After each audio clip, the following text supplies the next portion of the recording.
மாமா பாத்தீங்களா, என்னமோ பயந்து நடுங்குனீங்க. இப்ப என்னாச்சு மாமா? இனிமே நம்மள யாரும் அசைக்க முடியாது. குழந்தையும் பயந்து போயிருக்கு. பாத்தீங்கல்ல, அப்பம் புள்ள 2 பேரையும் போட்டு தள்ளிடும்ன்ற பயம். இதுக்கப்புறம் நம்ம ராஜ்யம் தான் மாமா. ஜாலியா இருங்க. அத்தை, எனக்கு பாயசம் குடிக்கணும் போல இருக்கு. ஒரு கிளாஸ் கிடைக்குமா? சீக்கிரம் ரெடி பண்ணி எடுத்துட்டு வாங்க, நான் வெயிட் பண்றேன்.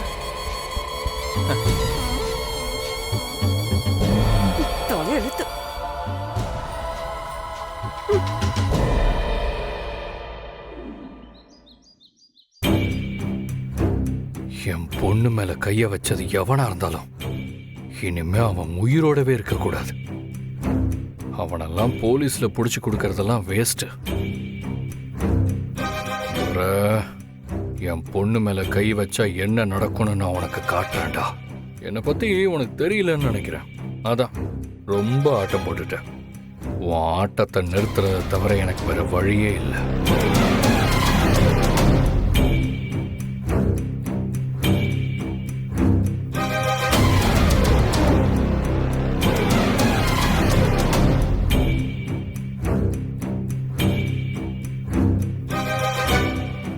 என்ன சகல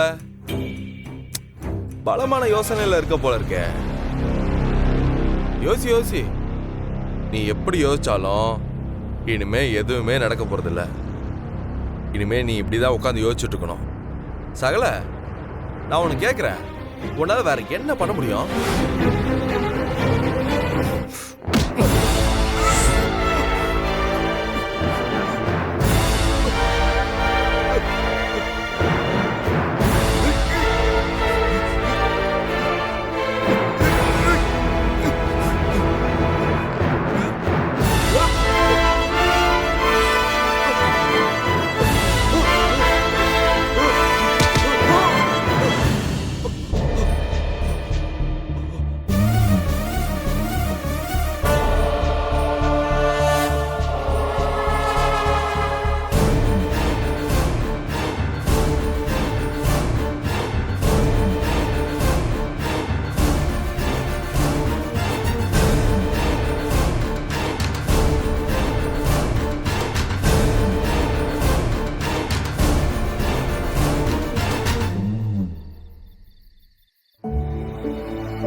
ஆதி, என்னாச்சு?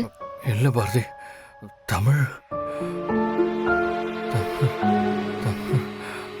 ஆதி, தமிழ் அவ ரூம்ல நல்லா தூங்கிட்டு இருக்கா. நீங்க ஏன் ஒரு மாதிரி இருக்கீங்க? என்னாச்சு? தண்ணி குடிங்க. குடிங்க.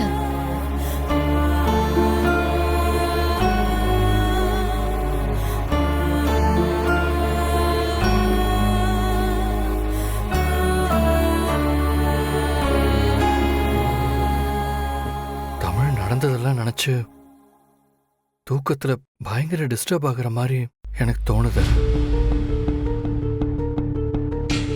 நீங்க சொல்ல வர்றது எனக்கு புரியுது. ஆனா தமிழ் நல்லா தூங்குறா. நான் அவளை தூங்க வச்சுட்டு தான் வந்தேன். இப்பதான் எனக்கும் நிம்மதியா இருக்கு. நாமளும் ஏதாவது யோசிச்சுட்டு போய் அவளை டிஸ்டர்ப் பண்ண வேணாம். இவ்வளவு நடந்ததுக்கு அப்புறம் நானும் தமிழ் எங்கே படுக்க வச்சுக்கலாம் தான் இருந்தேன். அப்புறம் யோசிச்சு பாக்குறப்ப எங்க நாமளே அவ பயத்தை அதிகப்படுத்திடுவோமோன்னு நான் அவளை அங்கேயே தூங்க வச்சிட்டேன். அவளும் அங்கேயே தூங்குறேன்னு சொல்லிட்டான். நீங்க கவலைப்படாம தூங்குங்க. இல்ல பாரதி, அது இங்க பாருங்க, பேசாம படுத்து தூங்குங்க. எதுவும் இல்லை.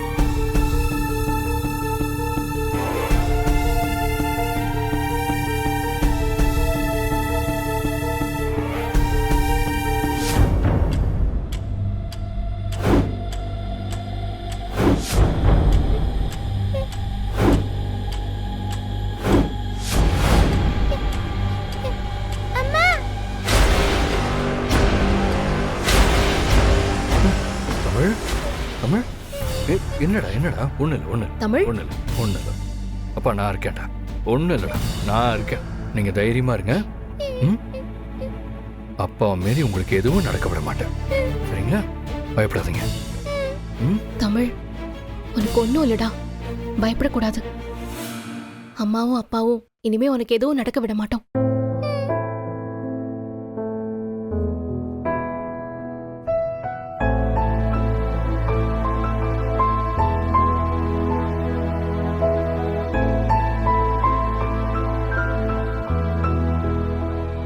பரவாயில்ல, நான் இங்கேயே இருக்கேன். நீங்க போங்க, நான் பாத்துக்கிறேன்.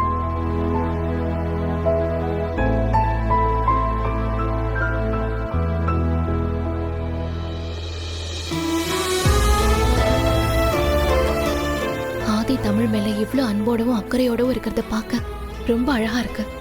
எனக்கு தமிழ் இங்க தூக்கத்துல கஷ்டப்படுறான்னு தெரிஞ்சுக்க முடியல. ஒரு அம்மாவா எனக்கு சென்ஸ் ஆகாத விஷயம் ஆதிக்கு தெரியுது. இதெல்லாம் பார்க்க ரொம்ப சந்தோஷமா தான் இருக்கு. ஆனா இது எல்லாத்தையும் தாண்டி கண்டிப்பா ஏதோ ஒரு விஷயம் இருக்கு.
எக்ஸ்கியூஸ் மீ மேம், நான் டாக்டரை கொஞ்சம் பார்க்கணும். நர்ஸ் சொல்லுங்க. ம். சிஸ்டர், டாக்டர் சந்துரு சாரை பார்க்கணும். அப்பாயின்மெண்ட் வாங்கிட்டீங்களா மேடம்? அப்பாயின்மெண்ட்லாம் இல்லை. நான் ஆதியோட வைஃப் பாரதி வந்திருக்கேன்னு சொல்லுங்க, அவருக்கு தெரியும். சரி, ஓகே மேம். நீங்க வெயிட் பண்ணுங்க, நான் டாக்டர் போய் கேட்டு வரேன். மேடம் இது புடிங்க. சரிம்மா.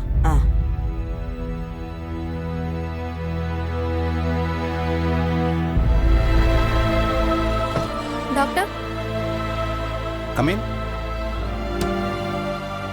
டாக்டர் உங்களை பார்க்க பாரதின்னு ஒருத்தவங்க வந்திருக்காங்க. எந்த பாரதி? ஆதியோட ஒய்ஃப்னு சொன்னா உங்களுக்கு தெரியும்னு சொன்னாங்க.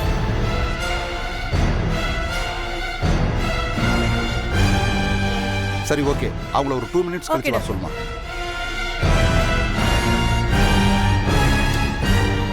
பாரதி எதுக்கு என்ன பார்க்க வந்திருக்காங்க? இப்படியெல்லாம் அவங்க வரமாட்டாங்களே. இப்போ என்னன்னு தெரியல. சரி, வரட்டும், சமாளிப்போம். May come in sir? வாங்க பாரதி, உள்ள வாங்க. எப்படி இருக்கீங்க? நல்லா இருக்கேன் டாக்டர். ஆதி எப்படி இருக்காரு? நல்லா இருக்காரு. சரி, உட்காருங்க.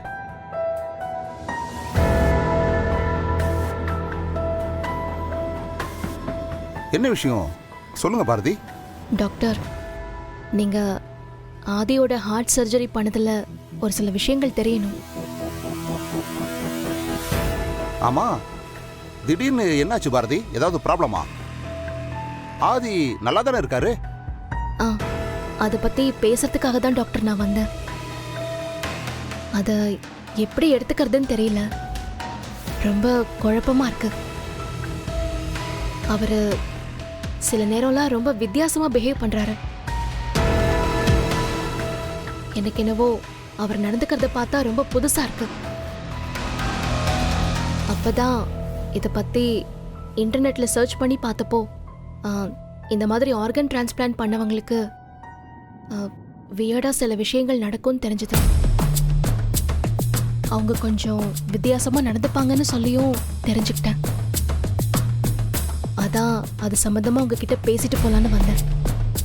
ஓ, அவ்வளவுதானா? வேற ஏதாவது இருக்கா பாரதி? டாக்டர், நீங்க இந்த விஷயத்தை எப்படி எடுத்துப்பீங்கன்னு எனக்கு தெரியல. நான் அதைய தொடர்ந்து பார்த்துட்டு தான் இருக்கேன். அவர்கிட்ட நிறைய சேஞ்சஸ் இருக்கு. சில டைம்ல எதுவுமே புரியல, ஒரு மிஸ்ட்ரி மாதிரி இருக்கு. அதெல்லாம் என்னன்னு புரிஞ்சுக்கிற பக்குவமும் எனக்கு இல்லை. அதனால்தான் உங்ககிட்ட இதை பத்தி கேட்கலான்னு வந்தேன் டாக்டர். அப்படி இப்படின்னு போய் கடைசியில பாரதி நம்மகிட்டயே சந்தேகப்பட்டு வந்து கேட்குற மாதிரி ஆயிடுச்சே. எப்படியாவது பாரதியை சமாளிச்சு அனுப்பிடணும். அப்பதான் நாம் இதுல இருந்து தப்பிக்க முடியும். டாக்டர், ஆ, ஆ, சொல்லுங்க பாரதி. நீங்க சொன்ன விஷயத்தை தான் நான் யோசிச்சுட்டு இருந்தேன் பாரதி. நீங்க சொல்றதெல்லாம் எனக்கு ரொம்ப புதுசா இருக்கு.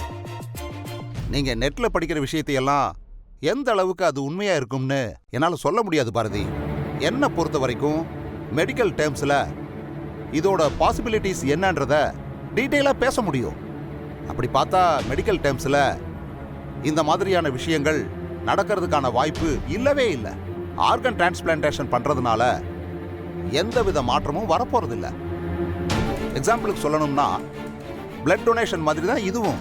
இன்டர்நெட்ல இந்த மாதிரியான விஷயங்களை படிச்சுட்டு தேவையில்லாம உங்க மனசை போட்டு குழப்பிக்காதீங்க பாரதி.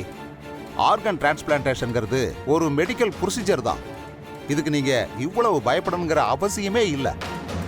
அப்போ கண்டிப்பா அவருக்கு இதனால எந்த பிரச்சனையும் இல்லைன்னு சொல்றீங்களா? 200% அந்த மாதிரி எதுவுமே கிடையாது. அவங்களும் நம்மள மாதிரி ஒரு நார்மல் பர்சன் தான்.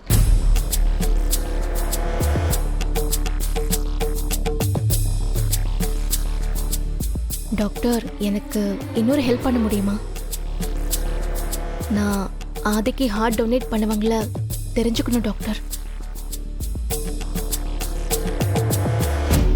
பாரதி, நான் ஏற்கனவே சொன்னதுதான். நீங்க இத பத்தி யோசிக்கிறது தேவையில்லாத வேலைன்னு நான் நினைக்கிறேன்.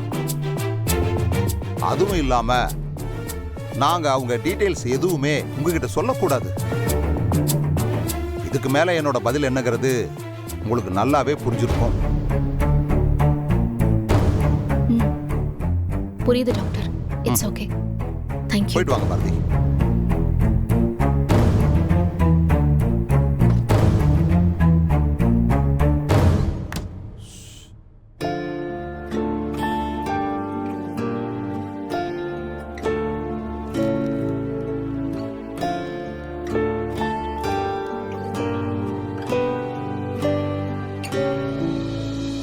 மேடம், ஒரு நிமிஷம்.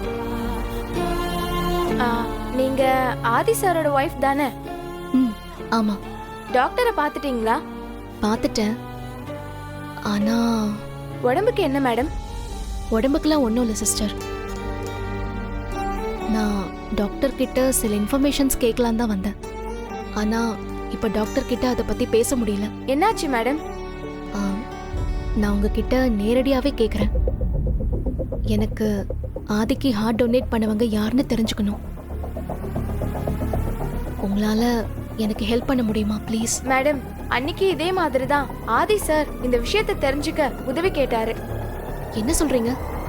ஆமா மேடம், நான் தான் ஆதி சாருக்கு இந்த விஷயத்துல ஹெல்ப் பண்ணேன்.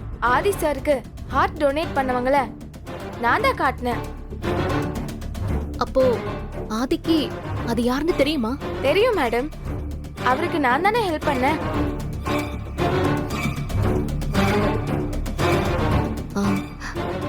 Please, if you don't mind, எனக்கும் நீங்க ஹெல்ப் பண்ண முடியுமா? ப்ளீஸ், ரொம்ப ஹெல்ப்ஃபுல்லா இருக்கும் ப்ளீஸ். ஹாஸ்பிட்டல் ரூல்ஸ் படி நாங்க இதை யார்கிட்டயும் சொல்லக்கூடாது. இதை தான் நானும் ஆதி சார் கிட்ட சொன்னேன். எனக்கு உங்க நிலைமை புரியுது. ஆனா என் நிலைமை அதை விட மோசம். சில விஷயங்கள் ஏன் எதுக்கு நடக்குதுன்னு புரியாம நான் ரொம்ப குழம்பி போயிருக்கேன். எனக்கு நீங்க மட்டும் இந்த உதவி பண்ணீங்கன்னா எனக்கு ரொம்ப ஹெல்ப்ஃபுல்லா இருக்கும் ப்ளீஸ். நீங்க பயப்படாதீங்க. கண்டிப்பா இதனால உங்களுக்கு எந்த பிரச்சனையும் வராது. நான் அதுக்கு கேரண்டி. உங்க நிலைமை எனக்கு புரியுது மேடம். சரி வாங்க.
மேடம், இவங்க தான் ஆதி சாருக்கு ஹார்ட் கொடுத்த பேஷண்ட்.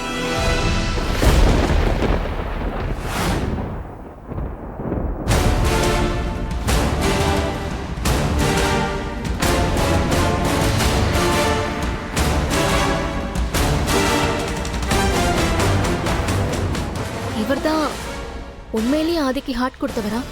ஆமா மேடம். ஆ, நீங்க ஒரு வாட்டி கன்ஃபார்ம் பண்ணி சொல்லுங்களேன், இவர்தானான்னு. என்ன மேடம் இப்படி கேக்குறீங்க? உங்களுக்காக நான் எவ்வளவு ரிஸ்க் எடுத்திருக்கேன். நீங்க என்னடானா என்னையே சந்தேகப்படுறீங்க? அப்படி இல்ல, எனக்கு டவுட்டா இருந்துச்சு, அதான். தப்பா நினைச்சுக்காதீங்க. திடீர்னு பார்த்ததும் ஒரு மாதிரி டென்ஷன் ஆயிட்டேன், மற்றபடி ஒன்றும் இல்லை. நான் இவங்களோட அட்ரஸ் டீட்டெயில்ஸ் மட்டும் நோட் பண்ணிக்கிறேன் ப்ளீஸ். சீக்கிரம் நோட் பண்ணுங்க மேடம். டாக்டர் ரவுண்ட்ஸ்க்கு வந்துருவாரு. நான் ஒரு ஃபோட்டோ மட்டும் எடுத்துக்கிறேன்.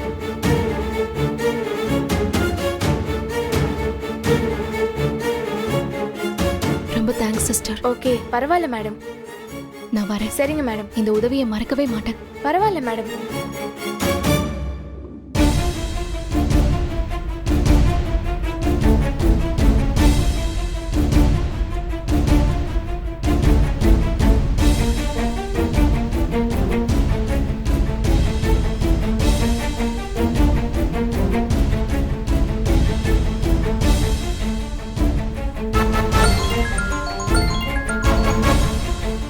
Hello sir. சொல்லுங்க சிஸ்டர். நீங்க சொன்ன மாதிரியே பாரதி மேடம் ஹாஸ்பிட்டலுக்கு வந்தாங்க. உங்களோட ஹார்ட் டோனர் பத்தி கேட்டாங்க. என்ன சொல்றீங்க? ஆமா சார். டாக்டர் பிடி கொடுத்து பேசல. பாரதி மேடம் என்கிட்ட உதவி கேட்டாங்க. நீங்க சொன்ன மாதிரியே அவங்களுக்கு உதவி பண்ற மாதிரி இன்னொருத்தர் போட்டோவையும் டீடைல்ஸையும் கொடுத்துட்டேன். ரொம்ப தேங்க்ஸ் சிஸ்டர். பாரதி அதை நம்பிட்டாங்கல்ல? நம்பிட்டாங்க தான் சார் நினைக்கிறேன். சரி, நான் போனை வச்சிடுறேன் சார். Okay sister.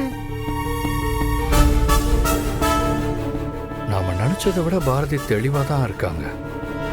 இனி இந்த விஷயத்துல ரொம்ப கேர்ஃபுல்லா இருக்கணும். இன்னும் கொஞ்சம் போட்டுங்களா? போதும். தமிழே, இங்க வா வா வா வா வா. எங்க போற? வந்து சித்தப்பா கூட உட்காந்து சாப்பிடு. அக்கா இன்னைக்கு சமையல கலக்கிருக்காங்க. இட்லி சும்மா பூ மாதிரி இருக்கு. பொங்கல் நெய் தூக்கலா போட்டு சும்மா டேஸ்ட் அள்ளுது. அப்புறம் உனக்கு பிடிச்ச சப்பாத்தி கூட இருக்கு. வா. இல்ல, எனக்கு வேணாம்.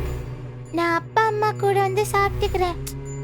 என்ன தமிழ், சித்தப்பா பாசமா சாப்பிட கூப்பிடறான்ல? வா, வந்து உட்காரு. வா வா. அக்கா, தம்பி. என்ன பாக்குறீங்க? தமிழுக்கு டிஃபன் எடுத்து வைங்க. சரிங்க தம்பி. என்ன தமிழ், இப்பெல்லாம் ஒழுங்கா மூச்சு விட முடியுதா? நிறைய தடவை கார்ல போயிருப்ப, ஆனா எப்படி போயிருக்க மாட்டல?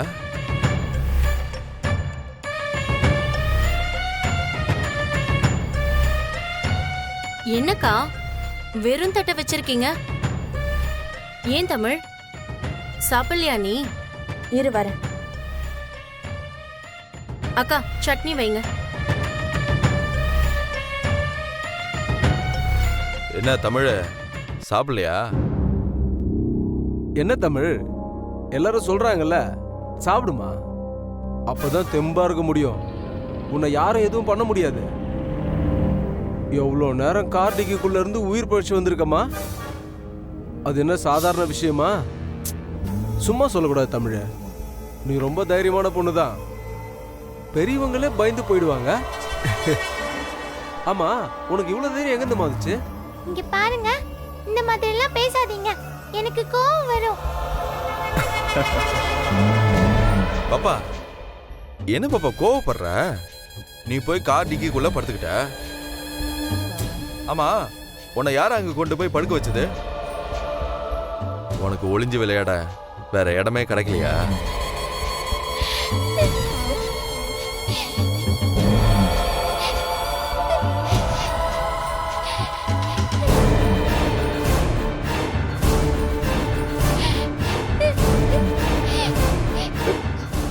தமிழ்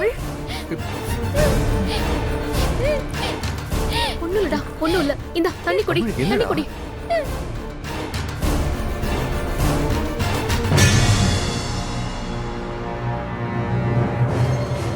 உனக்கு அறிவே இல்லையா? இப்ப எதுக்கு குழந்தை பக்கத்துல உட்கார்ந்து தேவையில்லாதெல்லாம் பேசிட்டு இருக்க? எந்திரிச்சு வெளியே போ.